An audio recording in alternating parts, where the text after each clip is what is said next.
नमस्कार, मी सहयोगिता आणि आपण पाहता चाळीसगाव डांगांची ओळख सुराज्य मराठी। पाहुयात आजची घडामोड। चिमुकल्या अपंग आदित्यचा फोपसंडी येथे कड्या कपारीच्या गुहेत संघर्ष चालू। दानशूर व्यक्तींनी मदत करण्याचे आवाहन। राजूर प्रतिनिधी सचिन लगड।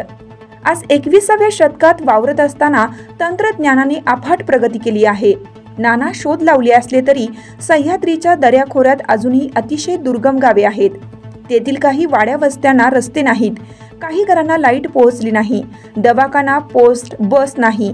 अकोले तालुक्यातील कळसुबाई हरिश्चंद्रगड अभयारण्य लगत फोपसंडी हे अतिदुर्गम गाव आहे। खोलदरीत गाव आहे।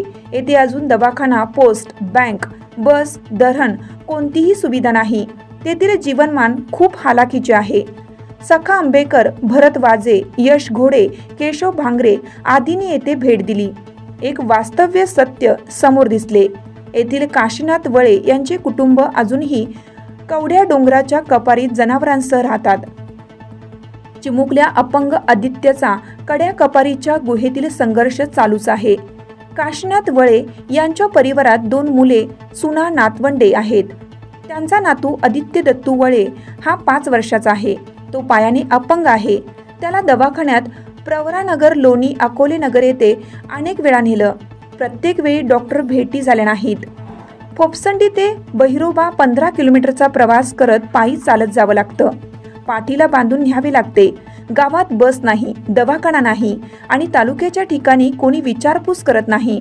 तात्काळ ठेवलं जातं। पुन्हा गावी यायला बस नाही। कुठेतरी रात्री अपरात्री थांबावं लागतं। कितीतरी हेलपाटे मारले, पण पदरी मात्र निराशाच पाहायला मिळाली। काहीही उपयोग झाला नाही। काशीनाथ दादू वळे यांची ही गडद 7-8 पिढ्यांची साक्षीदार आहे। बाजूने दगड मातीने लिपून काढलेले अनेक वर्षापासूनचे नैसर्गिक घर आहे। ते कुटुंबासमवेत गायी, गुरे, शेळ्यांसह गोट्यात राहत आहेत। बाजूला कपारीत असलेल्या खोल्या म्हणजे जनावरांसाठी लागणारा चारा, पेंढ्या ठेवण्यासाठी जागा आहे, तर दुसरी कपारी खोलीत गोवऱ्या, सरपण, शेतीची अवजारे ठेवण्याची जागा आहे। त्यांचे गडदीतले पिढ्यानपिढ्याचे बिनखर्चिक उबदार घर, त्यातच राहायला आनंद मानतात।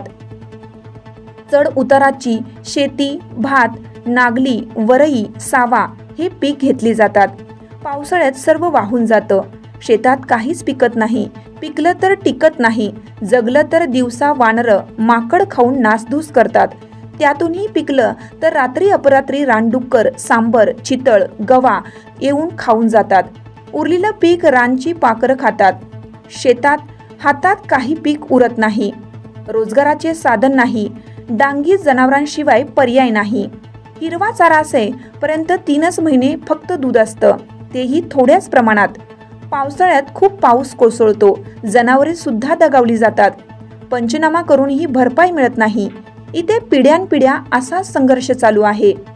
काशीनाथ दादू वळे त्यांचा दिव्यांग नातू आदित्य दत्तू वळे, त्यासाठी एक हात मदतीचा, आधाराची, सहकार्याची गरज आहे। ज्या दानशूर व्यक्तींना मदत करायची असेल त्यांनी आदित्यचे वडील दत्तू काशीनाथ वळे यांच्याशी संपर्क करून मदतीचं आवाहन केलं आहे। Mobile number Dattu Kashinath Wale 82 08 26 03 08। यशवंत घोडे 89 75 66 20 35। सुराज्य मराठी नेटवर्क करिता प्रतिनिधी सचिन लगड, राजूर। आपल्या सुराज्य मराठीच्या YouTube चॅनलला सबस्क्राइब करायला विसरू नका।